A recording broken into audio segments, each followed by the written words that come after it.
শীষ মাথায় ছিল সবুজ মামা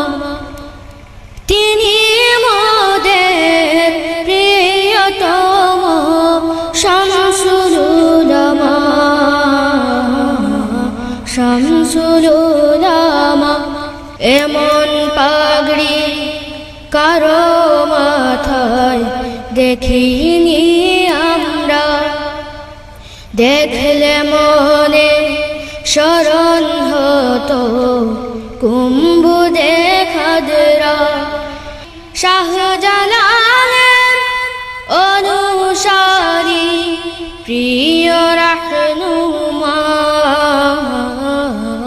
প্রিয় রাহনুমা তিনি ছিলেন ন্যায়ের পথে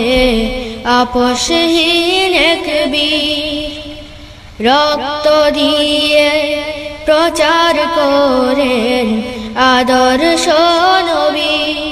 কণ্ঠে যার উঠত বেজে জিহাদের দামামা কোন মনীষী মাথায় ছিল সবুজ